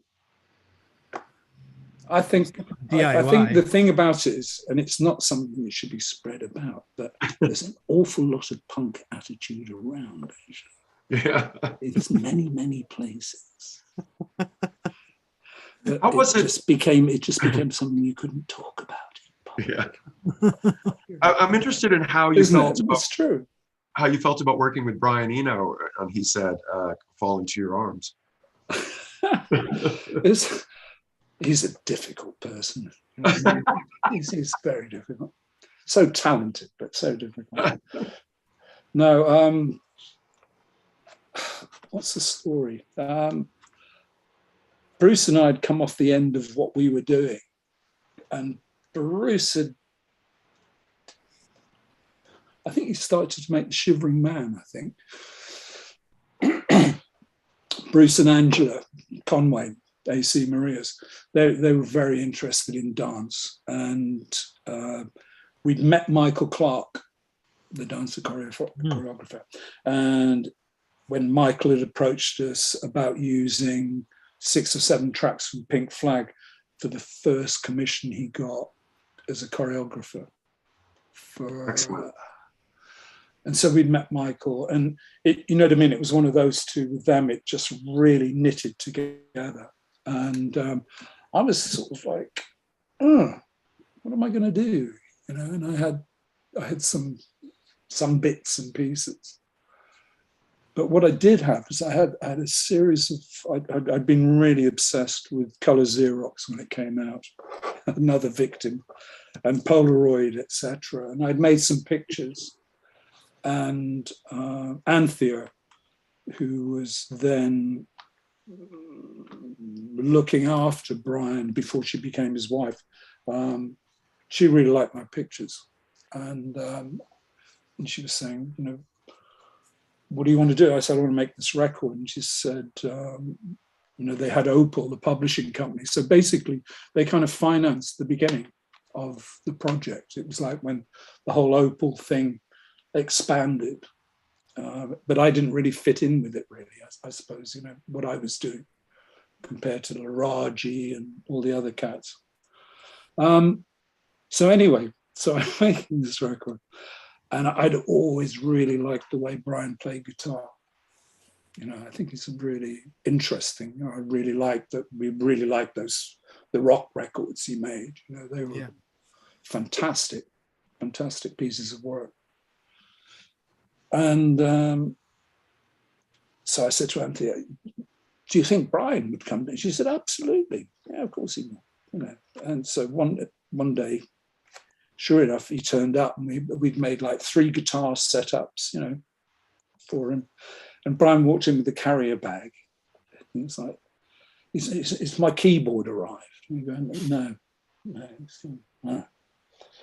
I was going, and he's going, so what are you doing? You know, what do you want to do? And I was like, well, we wondered if you could, I love the way you play the guitar. He said, no, I'm not doing that. Nope. I don't do that. I'm not doing that. He said, I'm through with that. I said, what are you doing? He said, I've got this thing, this new thing. It's called DX7. And we were like going, I said, I think I've heard that. I said, it's a bit. And he said, you haven't heard my DX7, you know. And he just had this carrier bag with some, you know, with the cartridges or whatever. And eventually this thing arrives. And yeah, you know, it turned out his DX7 was fucked up, and he'd taken it back to the shop. And the guy said, oh, we're really sorry. It is fucked up. And they went, we'll fix it for you. And Brian said, no, don't bother. He was like, oh, you know what I mean?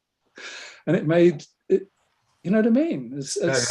As things in that area do, when they go wrong, which is so rare, they do the strangest things, you know, things you couldn't program. You can't do that, you know, when they melt down somehow, you know. And he worked on a couple of tracks. It was great. You know, we just like gave him minimal information, and then he played, he said percussive stuff.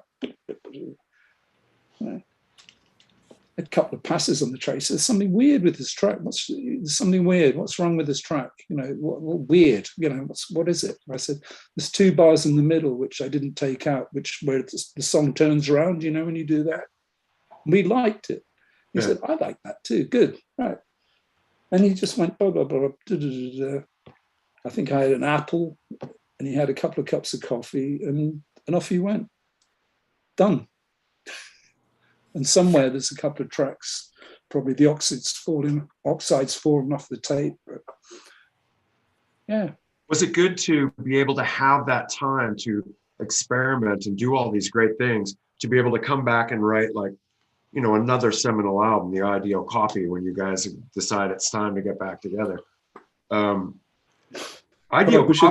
wish it was as easy as that. It probably wasn't, yeah. But over here, it was kind of seemed like, oh no, Wire's back together, and they'd made another great one.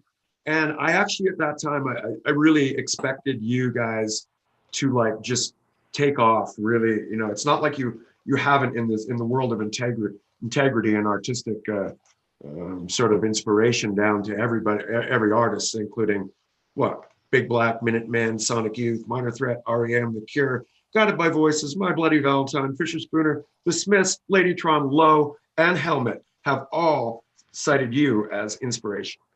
Yeah, but that's only, we've had, even if you were generous, it's only 200 records sold, isn't it? I don't know. I think that I was also interested in that, you know, you got together with Gareth Jones. It's kind of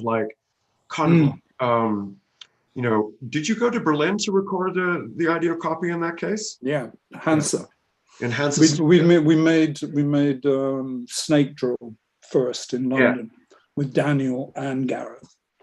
Nice. And then, but it was time to submit yourself to the full experience with what is that when the things like the synclavier and the AMS delay are hanging around and things that oh God.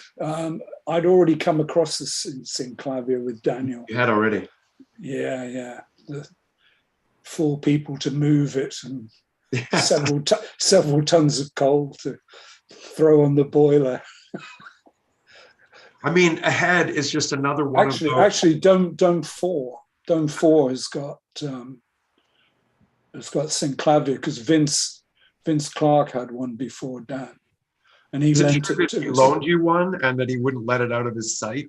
Well, Vince didn't give a fuck. He had it in the studio because he worked at Blackwing all the time. So, you know what I mean? I don't know. We were in to make this record, and I think it was as simple as Eric said. You know, Vince said, if you want to use it, you know, because it was there. He said, Vince said, if you want to use it, you know, use it, you know, as he would. So we're using that on He Said then as well? No, because actually I lie. We used the acoustic bass sound on Pump. Okay. And it was really noisy. You know what I mean? It was like Akai samplers had arrived by then, you know. Did you ever stray away from using a bass guitar and go to like a bass synth, or was it ever acceptable? Oh God, yeah. You know what I mean? I didn't have any, for better or worse, and sometimes I think it was probably for worse. I had no fetish about it. I don't really have. Yeah. I don't have that. It's funny. I haven't played bass for, I don't know, months and months. But but the generosity of my friend Justin, he sent me a Fender Mustang, and I picked it up the other day and I played it, and I had a tune like the first time I played it. You know what I mean? You know, that weird thing where weird. Well, it's just, you know what I mean? You're not mannered, you're not, you know, I had a good loop, and I was back, you know. Have you seen they got you down on the Equip board? Yeah. Is that all? I wonder if they've got it right. They got the sound zamp. Tech. Yeah, I got that. The Earthquake. Yeah. 21. Yeah. The Earthquaker devices. The jazz bass. Yeah, I stopped using the jazz because it really fucked up my shoulder. Bill's lighter noise. Oh, the EQ. Yeah, I had that. Oh, the Blue Box.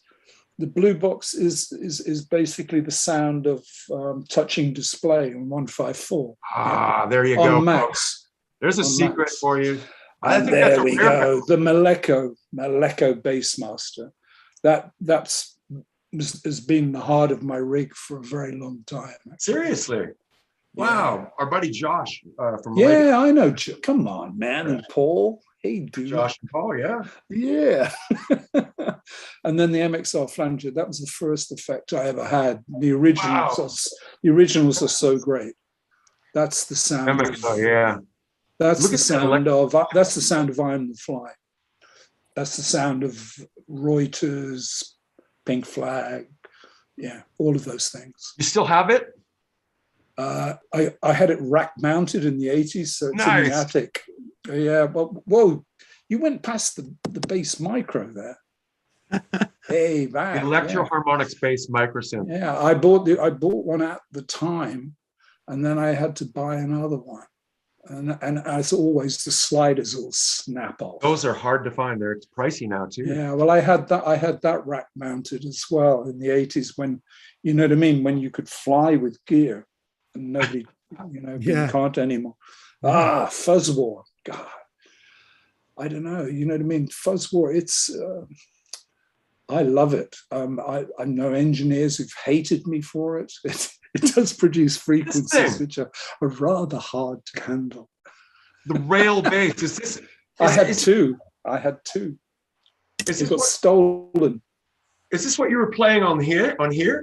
Yeah. Oh, hey, darling. Hey, Susan. Do you know she wouldn't dance with me afterwards? I know. Do you know who she is?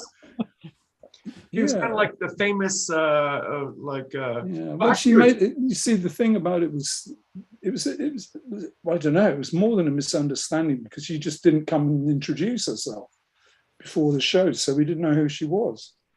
But it's kind of legendary that you guys appeared on what is theoretically the Tonight Show.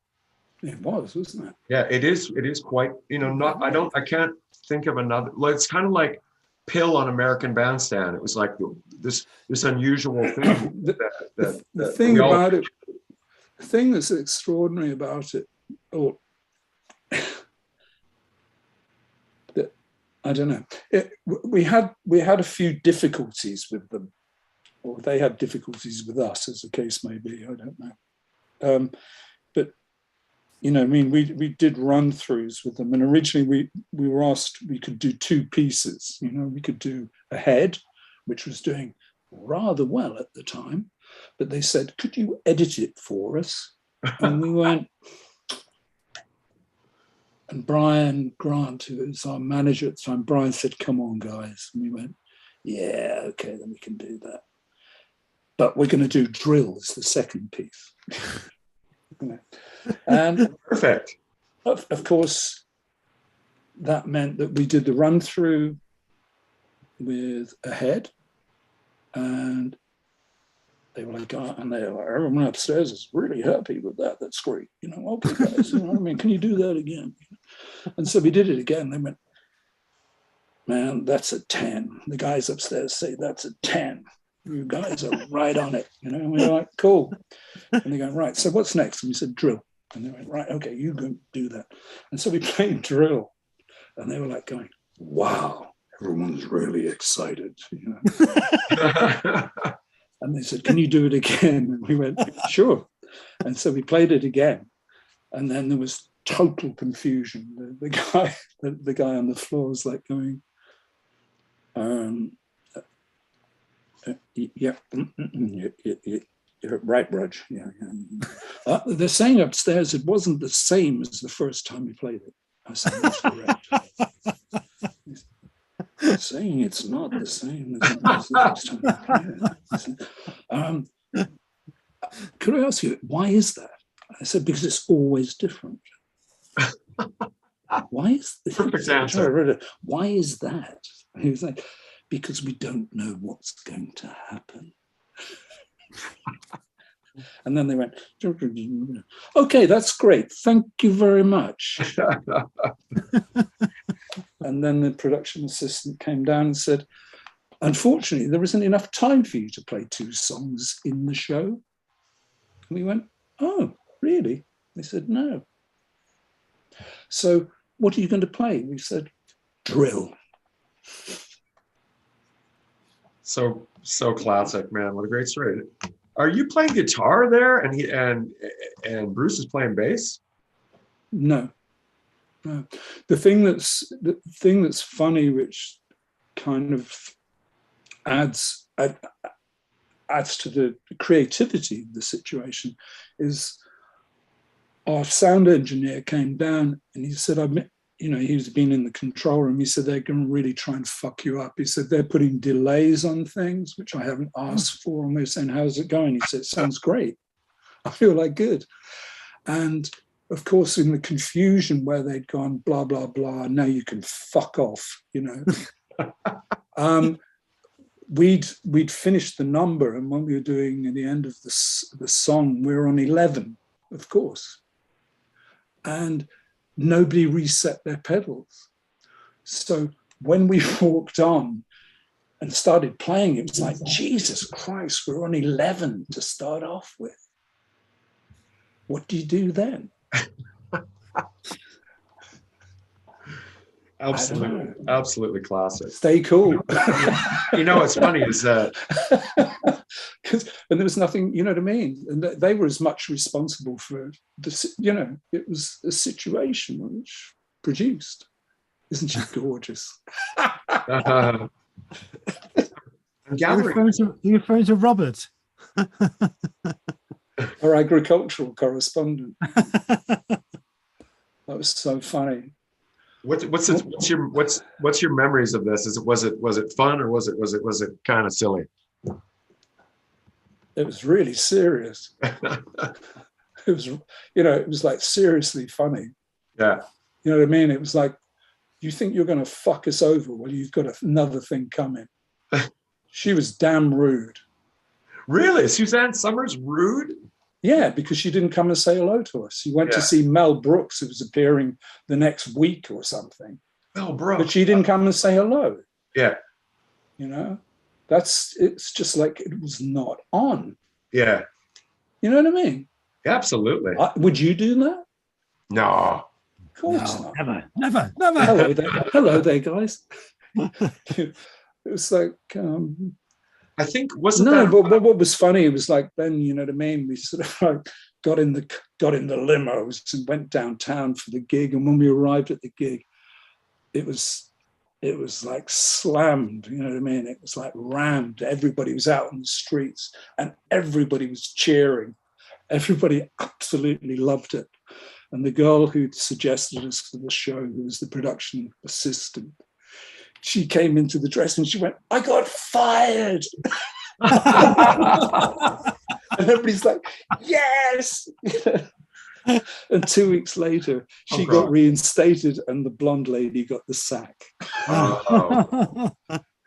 I loved Ideal Copy and Bella's. Yeah, me too.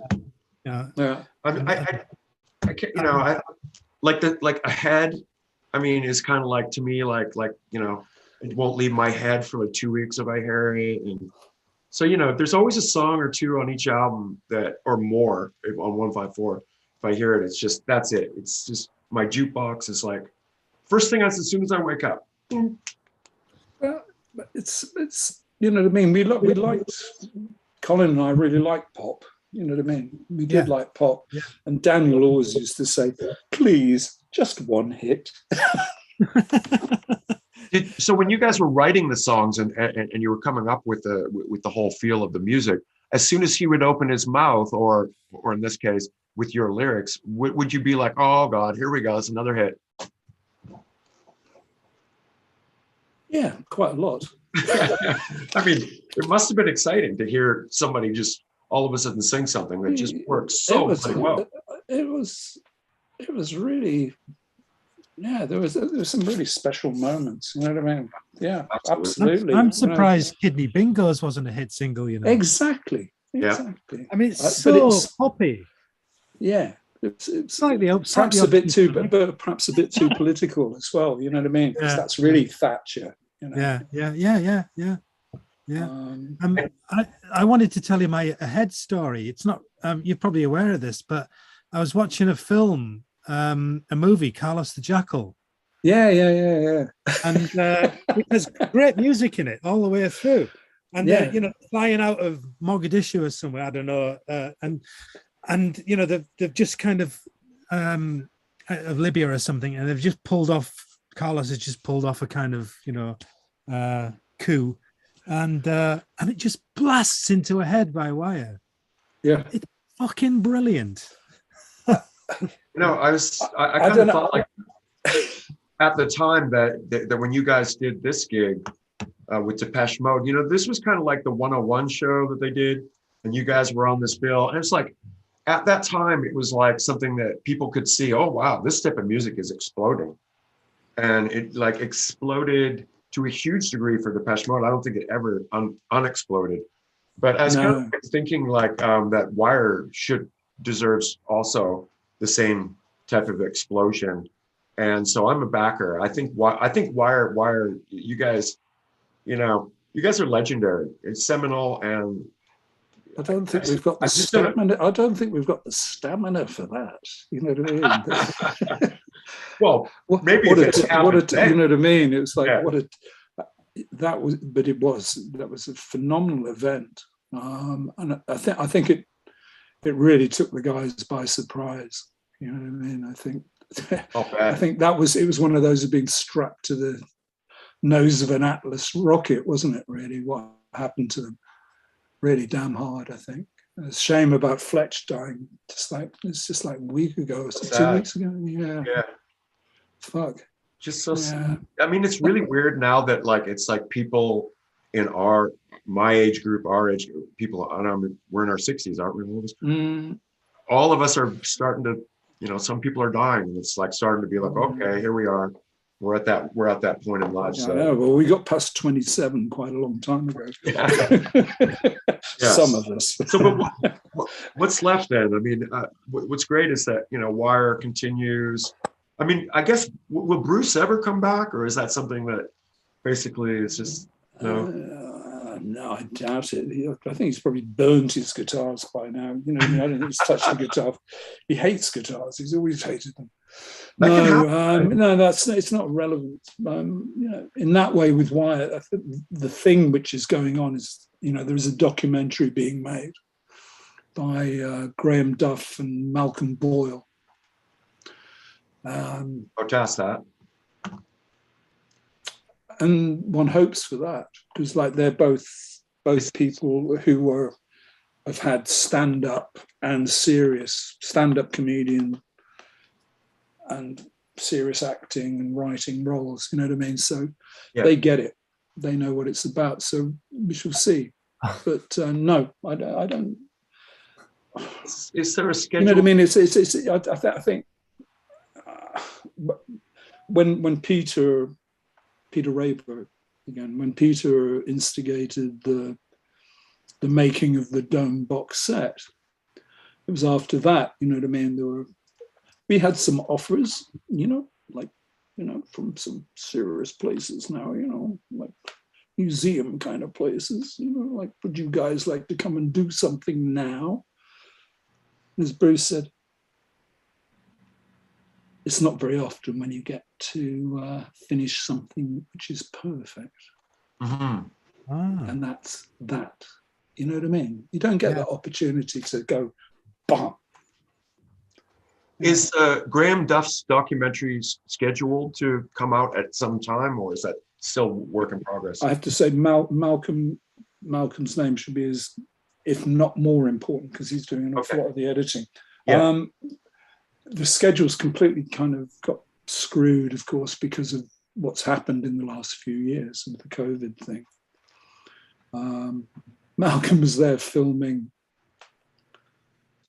when we played the second night in Brooklyn at Williamsburg, which turned out to be the last show that anybody played in New York before it went dark.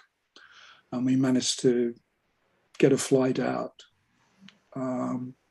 At that point, the plan was that it was going to be made for the following year for South by Southwest, for the film festival. And we were because we were supposed to be doing that in 220. So there are a few people who remain to be captured, particularly Americans, who they were unable to get. So but that's that. So people can go to pinkflag.com and pick up all the goodies, as opposed to Bandcamp. Does this make it like more? I do have to say that I buy an awful lot of my goodies at Bandcamp, actually. It's great, and you've got this. I saw the set of so many great things, but you've got the set. Can you still get that? The set of Chairs Missing, Pink Flag, and 154 together in that beautiful box? What, the books or is it the books or the box? Books of the box. I don't. Yeah, I think books it's are a box. Yeah. I think all of that is gone. I think. Oh, shame. Beautiful. Yeah. Yeah. This is a really special release for me. Which one's that? Is that PF456 Deluxe? Aha, right. Yeah. You I like that? absolutely love Send, but it's just a beautiful, Mark, did you see us play Send? No, but I've got the Scottish play. Yeah. No, Send was interesting. It was an interesting piece. Yeah. I mean, I think most Wire fans that I know found it utterly staggering when you did that. It was just like, bloody hell, this is blistering, Yeah. God, I had a trainer, this Thai boxing trainer who at this gym, because I was like, I've got, you know what I mean, in order to play this, I'm going to have to get fit. Yeah. And he trained a speed metal drummer in Stockholm. I said, that's it. That's what I want. Because it's fast. Everything's like, well, we made it that way because it was like the comeback record. And we were going, there's no way they're going to go, oh, these solid middle-aged citizens, playing wonderfully thoughtful. It's like no fucking way. You know what I mean? It's going to be. I mean, if anybody no prisoners. If anybody wants to see this, you can actually see it on YouTube. This Wire, the Scottish play. Yeah, it's a fantastic performance. It's really. It was funny because in lots of ways, conceptually, it went really against what we'd always done. What we were talking about earlier about always changing things up, and moving things along. With Send, we played the same thing for 2 years. Yes, but it was one piece. You know what I mean? That was the whole thing. Yes. It wasn't a series of songs. It was the sonic thing. Yeah, and it was really fun to play.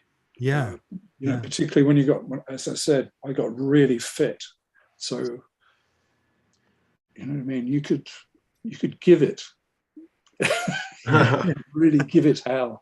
I can remember playing down in Texas, in Austin, and people just like freaking out. You know what I mean? It was so fun. Yeah. Dan Kilmartin has a question.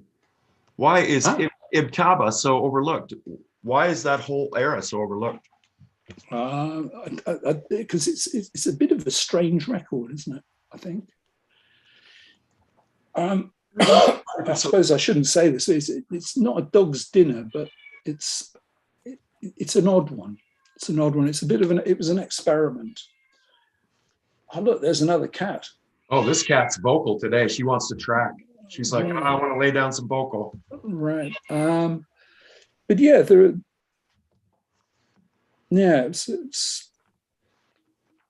it's an overlooked era. It was a difficult. It was a strange record to make. Actually, we went to make it in a studio in Brussels, and when we got there, the studio hadn't been built. So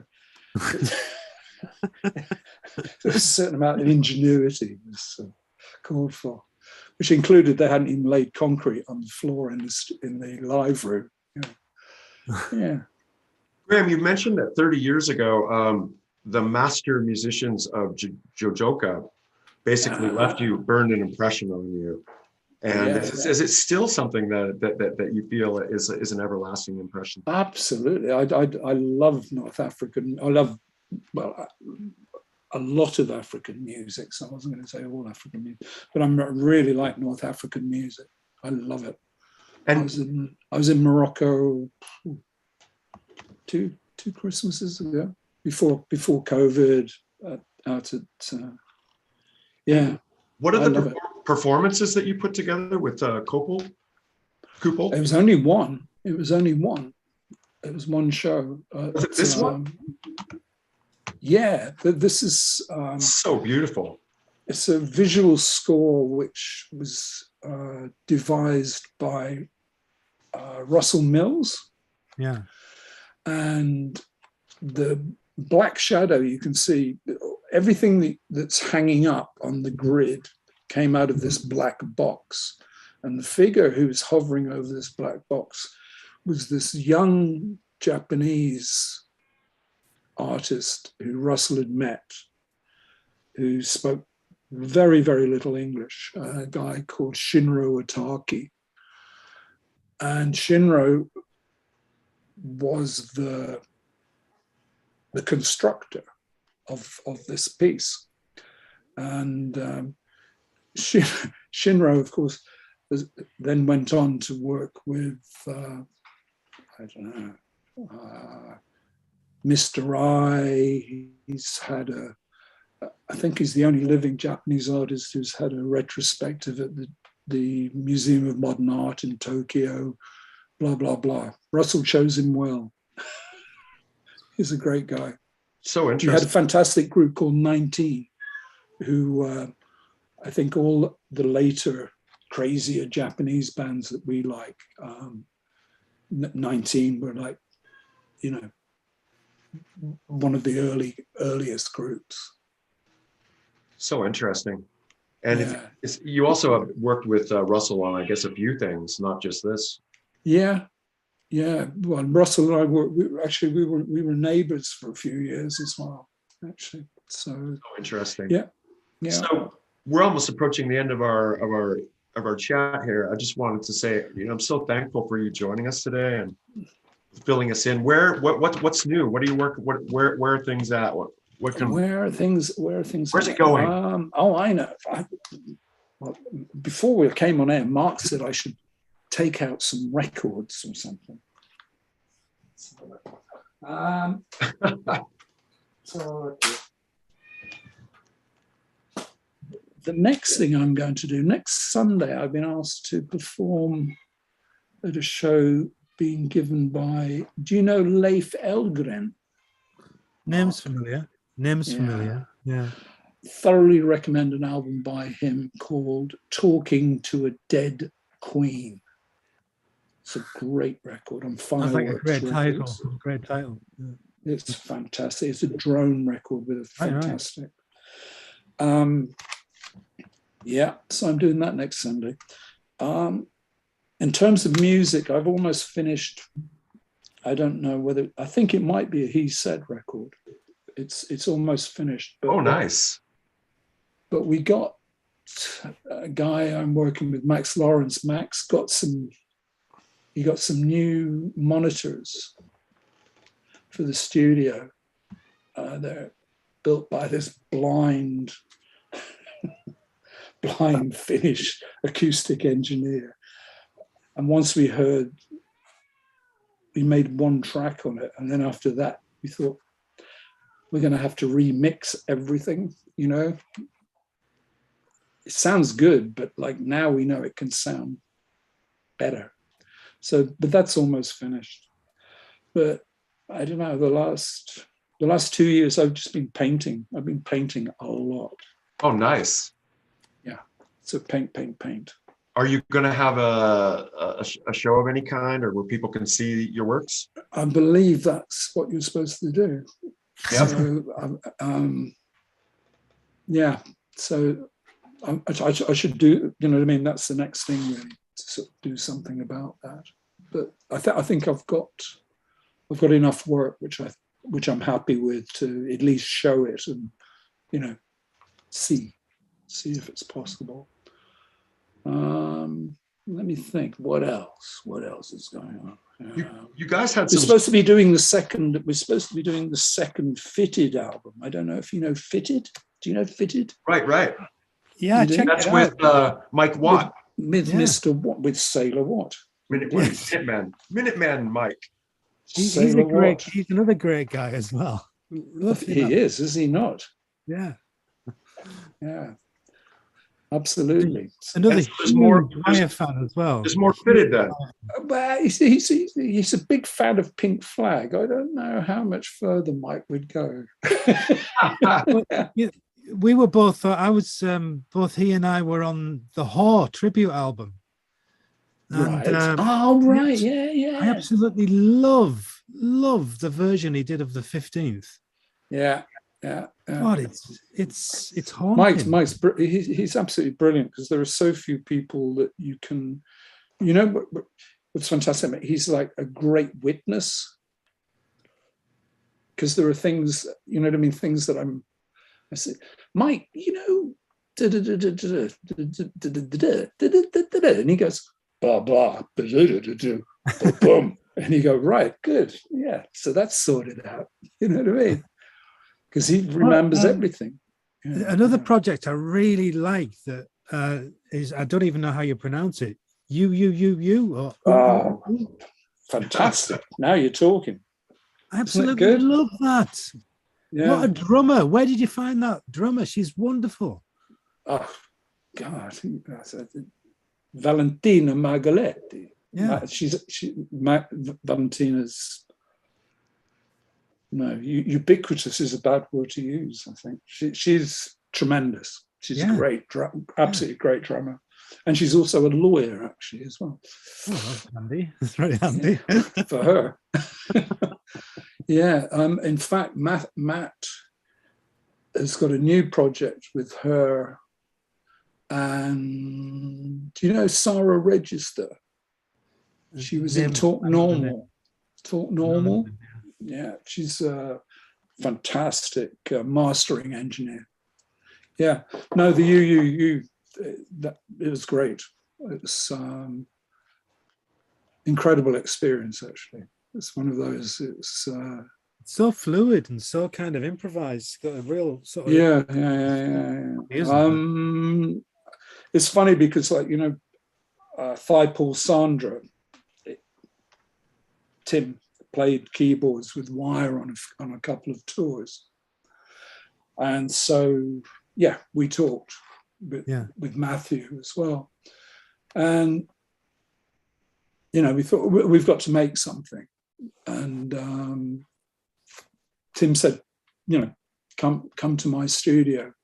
And it was shortly before we were supposed to go, I said to Matt, because it was Matt who'd actually introduced me to Valentina, I said, you should ask Valentina. He said, that's a fucking good idea. And we asked her, and she said, sure. And so she'd met Matthew and I, because, God, this is terrible. I can't remember what her group was called. It'll come to me. And basically what we did was recorded, and Tim was engineering and playing at the same time. And we recorded for a day and a half, basically solidly for a day and a half. We had and then Matt put Valentina back on the train back to London. And then we spent, 2 days editing down, because we had 12 hours or something. It's very, I suppose in retrospect, it's very like Can, the way Can used to work, I suppose, Yeah. And we managed, because of the process, because nothing had been written. And, the only way you can sort of sustain that kind of improvisation is you have to forget what you've just done. Yeah. You know what I mean? Yeah. And it is improvised. So we were just listening to the stuff and going, what the, it'd be 45 minutes. You go, bin, bin, or wow. What, do you remember this? No, It's a really great record. And we got it right down to sort of, really do love it.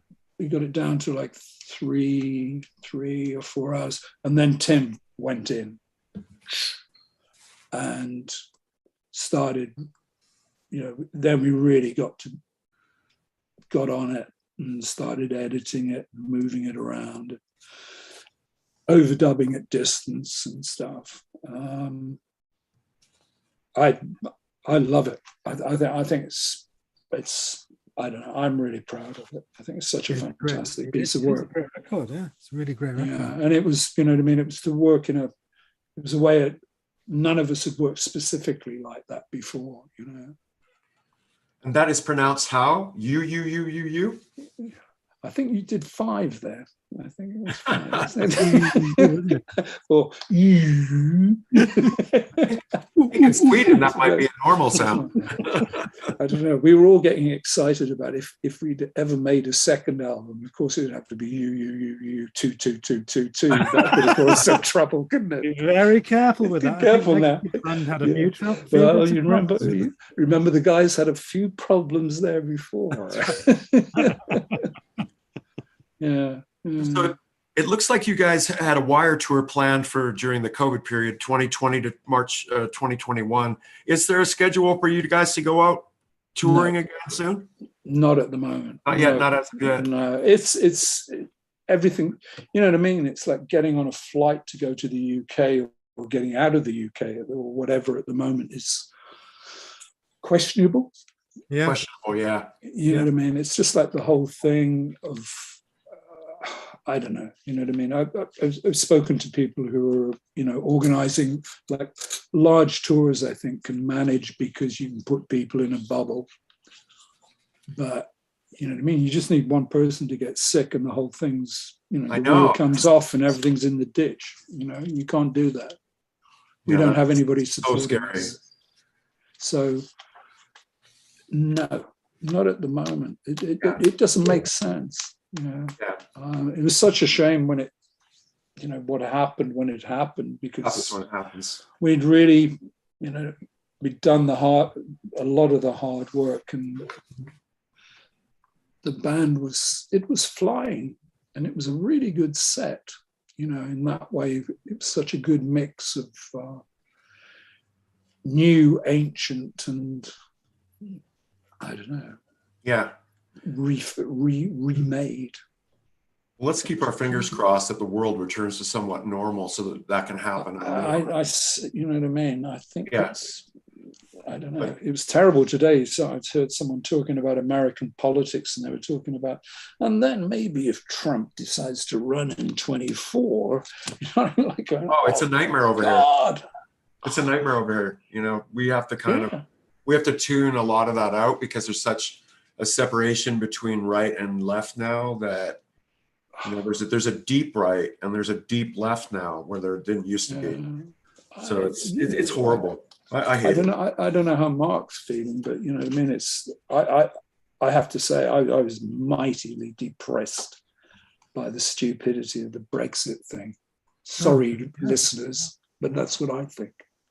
I think I actually think we're. Thatcher was dreadful. Yeah. But the people who are in control at the moment in this country are even worse. I mean, because they're morons. I mean, and they do things out of feeding a kind of awful undertone of right-wing kind of nastiness. And it's like a nasty narcissist, narcissism, isn't it? The guy would, you know what I mean? The guy would crawl on broken glass. You know what I mean? Yeah, but the real thing that we've experienced post-Trump, and he was the architect of this, and Johnson is a petty Trump, Trump light. But the real problem that we've got is this: what is the truth? People are doubting now what the truth and the lies are. You can go to a party and it's not a party. You know what I mean? I went to a work gathering, it was a fucking party.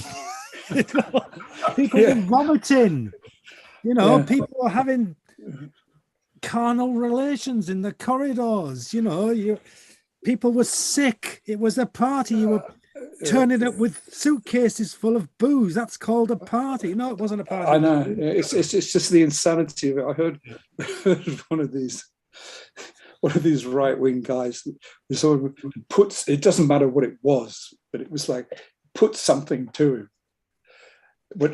And it basically contradicted what the guy had said. He said, look, the facts are like this. And he went, no, this isn't possible. He said, all you've done is just change the facts. Absolutely. All you've done is change the facts. So it's a very that doesn't make it right. You're like going, sorry, what's the fuck? I mean, there was a certain amount of terrifying predictability about the Cold War, wasn't there? You know, nowadays the Cold War, when I look back at the Cold War, it was like great, wasn't it? It's like you understood it. You knew who you were dealing with, didn't you? Yeah, but now it's just, you know, it's very dangerous time. Yeah, very difficult. I don't know. I think it's the whole what's happened in Europe. I think the Brexit thing. I don't think, you know, one wonders if what happened. The Russians would have had the bottle to sort of do what they did in Ukraine if Brexit hadn't happened. I don't think so. No. It's all of those things. I agree with you. I agree. It's completely it's without morals, without fucking backbone. Yeah. You know what I mean? It's unleashing all sorts of hideous facets to our society that we know has always been there, but it's been kind of like managed through decency. Well, that decency is just gone now. Yeah. Well, and what's happening? People are getting poorer. That's what's happening. Oh, for sure. Yeah. You know what we need more of? We need more drill festivals. Quite possibly. Like well-directioned drill festivals. Like this. There you go. I think we need more presenters with cats. Yes. Oh, I mean, if you don't have a cat, I don't know what you're missing. I know. We both have Oriental cats as well. We didn't plan it, you know. I feel really jealous I didn't have my dog anymore. Yeah. Well, I guess I kind of have to end with a quote from AP Mag that said, as long as there are listeners equally lured by tough, intelligent riffs and fearless experimentation, Wire will remain a crucial benchmark. And I fully agree. So, sir, Mr. Graham, Mr. Graham Lewis, I thank you once again for joining us today. We've taken out 2 hours of your lovely Swedish nighttime there, and I'd like to thank your family for letting you do it. And Mark, I'd like to thank you for joining and being such a fabulous guy since the whole time I've ever known you. Mark's fabulous. It's a pleasure. You guys, great to see you, Bunny lad. Great, man. Great. It's fantastic, wasn't it? That is, you know, wasn't so bad, like, you know. How do you think we'll get on next season, like, you know? Thank you. Nice, Kevin. Thank you so much once again. And take care, guys. All the best, guys. Have a good evening. Yeah. Be good. Patreon.